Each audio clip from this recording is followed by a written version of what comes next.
Here we are with Dr. T. and Toni, and today we're going to talk about Linda Diamond. She's a ballerina, a dancer. She has dance studios all the way from New York City up to Woodstock, and she's a producer and a director of her own television show.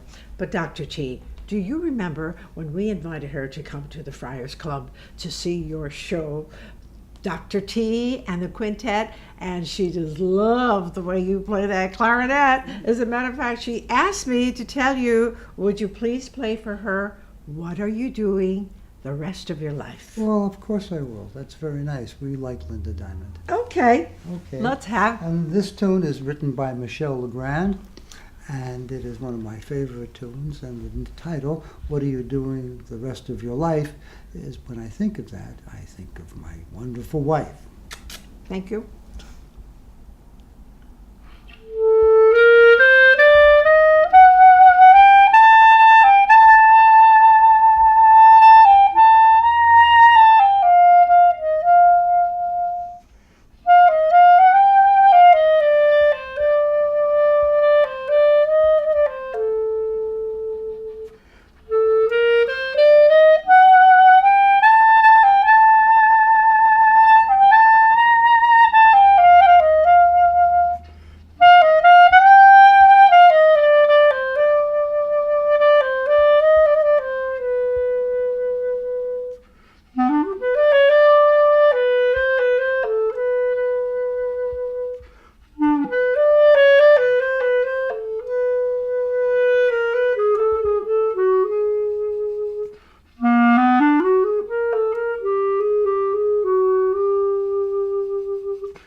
Thank you, Dr. T. Thank you.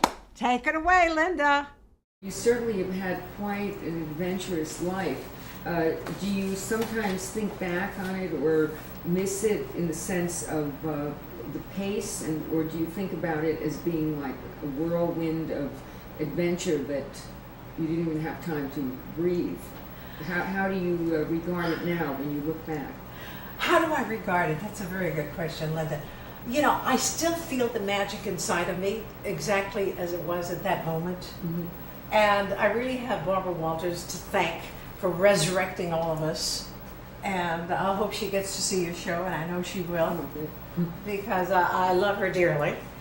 And yes, the magic is still there. And my husband and I, Dr. Philip Terman, we performed for 14 years at the Friars. So the magic goes on. But you know what? The magic of music is wonderful. It keeps you healthy.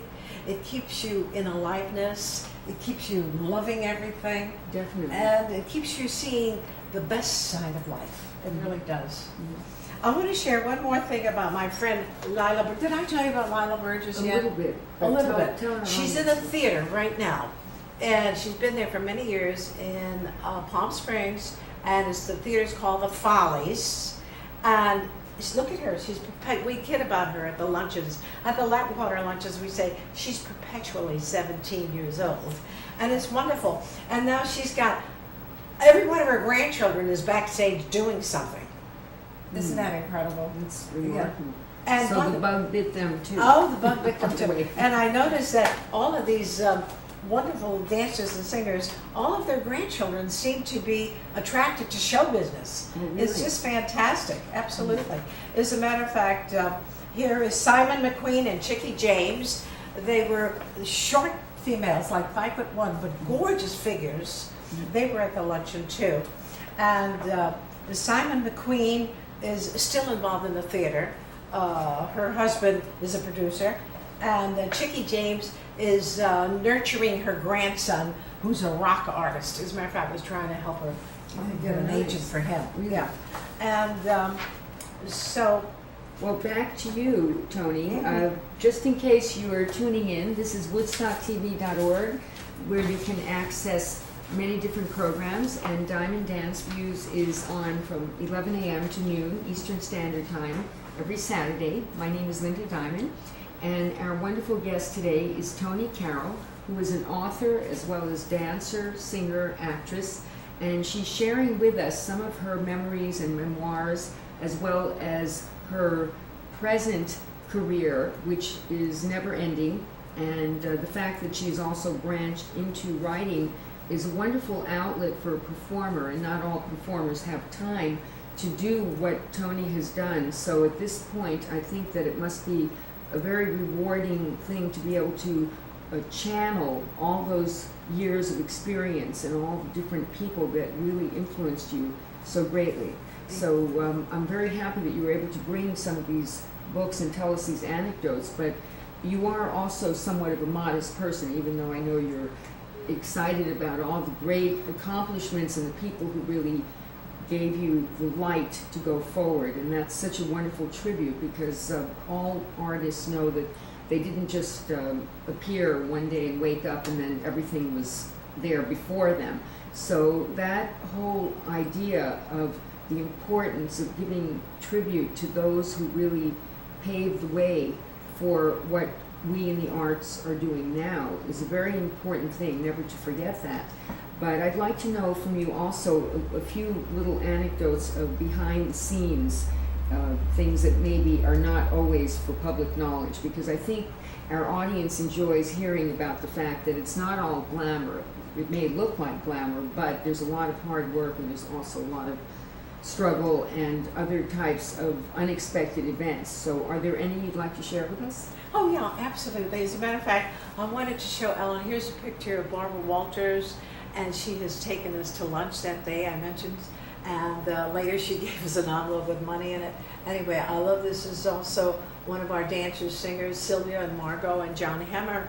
And yes, there are anecdotes. As a matter of fact, I wanted to tell you about this gal here, Sylvia Sterling.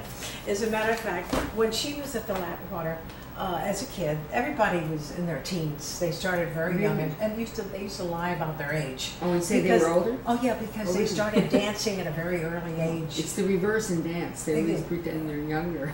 They're really older. Oh, they had to be older because of the liquor licenses. You have to be 18 years old. Mm-hmm. Anyway, so this Sylvia Sterling, who really had an exquisite figure, her picture is in the book. She was very career-minded, and I remember the Latin Quarter dressing room was very narrow and very long, and the mirrors were here, and all the costumes were there.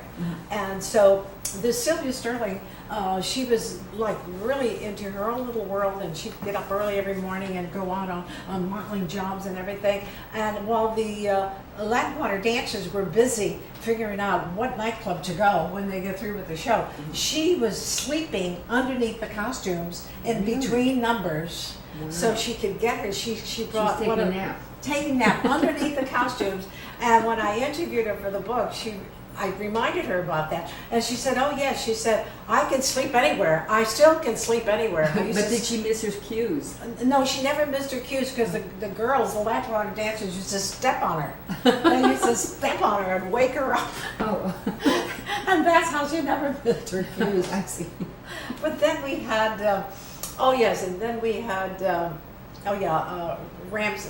what's her name, Gloria Ramson, right, honey? Gloria Ramson, she was married to comedian Bobby Ransom, who was also a star at the Latin Quarter. So, as I told you, that Mr. Walters liked all the girls to wear their hair on top of their head, you know. And so she was one of the dancers. Gloria was a dancer. And so one night she heard that a famous movie producer was in the audience. So she decided that she was going to catch his attention, and she would let her hair down.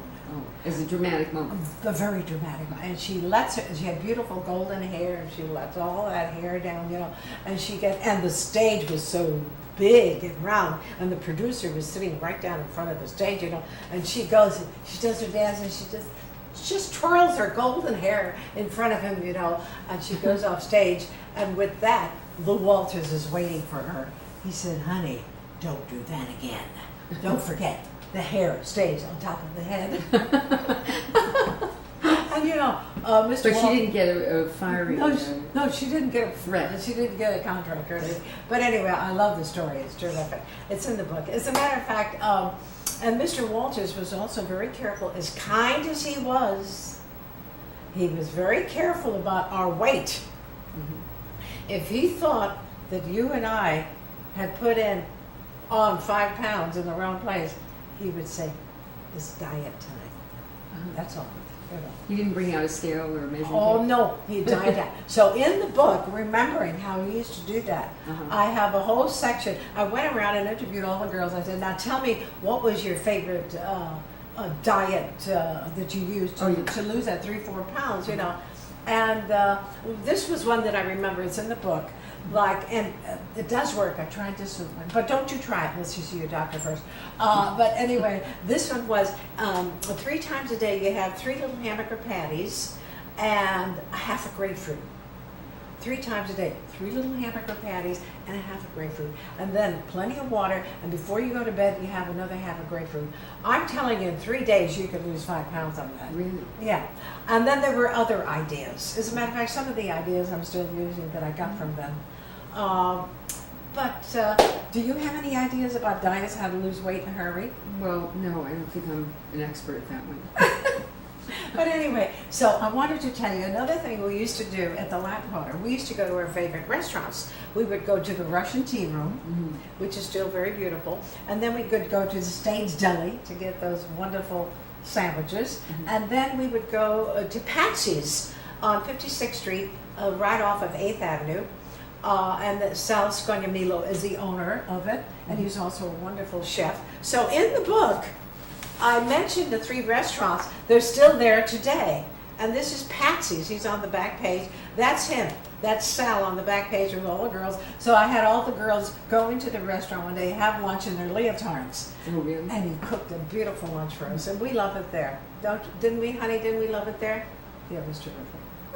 So tell us about your other books and also where people might be able to look for them on the internet or otherwise. Okay, so this one is Copacabana Sexcapades, which was written by me and my husband, Dr. Philip Turman. Show them the back cover too. And also a picture of moi. Don't shake, just hold it still. Just hold it very still. And then this is available. You can buy my books, all 3 of them, just by dialing 1-877-BUY-BOOK. And everybody can remember that. 877-BUY-BOOK. And if you forget that, you can go to Amazon.com for all 3 of the books. Copacabana Sexcapades, Legs Galore, and even Laugh Your Fat Off. Laugh Your Fat Off. Well, this is a book that I wrote after 9/11. All the anchor women got on television, and they kept saying, "Oh, you've got to just eat things that make you feel good, make you feel warm, and like hot bread, and lots of hot butter." Really? And I didn't know this. I panicked when I saw them on TV telling me that. I thought, "Oh my God, I can't do that. I'll gain weight on hot bread and hot butter." So anyway, so this is the back, and my husband did the photography on every one of the books. Oh, Dr. Philip wonderful. Turman. My husband's a genius. Hold He it can do still anything. so we can see Okay, it. and anyway, so back to Laugh Your Fat Off. So I had learned a lot about losing weight and how to control your weight by controlling your mental attitude. And I'd spent a lot of time in between shows. Instead of going home back to New York, I would go to the nearest spa that was convenient for me. That would be closer to my next booking, because for 20 years I worked in nightclubs all over the world. And I used to I always kept journals of everyone I met at these spas. Oh, really? I kept a journal, and the most incredible About story. the people. The people there. And Why they were there, you mean? why they were there and what they accomplished as a result of cleaning out their system, just by even going on a fast. Some of these spas were just fasting spas. I was on a 23-day fast myself. Really? What Yeah. did you drink as liquid? Oh, just water, just plain water, Really? and a lot of rest, and no No strife. vitamins? No vitamins, no. But I only did that once, and I solved my problem, whatever that was. Anyway, so getting back to Laugh Your Fat Off, one of the things that I prescribe in the book is no matter what comes up for you, whether if you're thinking of food or whether somebody said something you don't like, you get very quiet and you start to think of something very funny. Like for me, I think of Jerry Seinfeld, and I'll think of how funny some of those scenes are, and I start to giggle.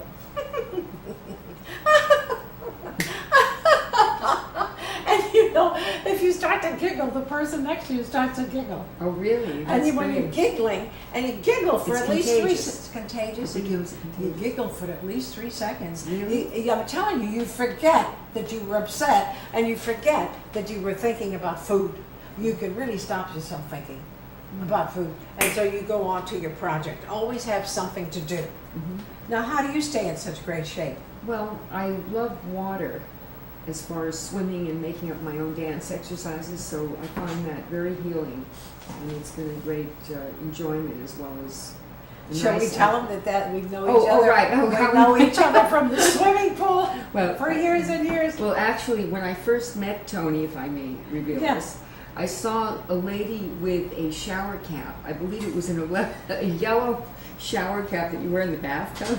And underneath it, it looked like there were hair rollers.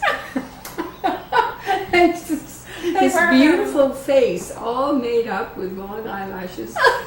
And it was, I thought it was like a commercial. I thought maybe she was practicing for the next commercial, and they told her to go to the pool, put on your hair rollers, cover it up with a shower cap, and nobody will know.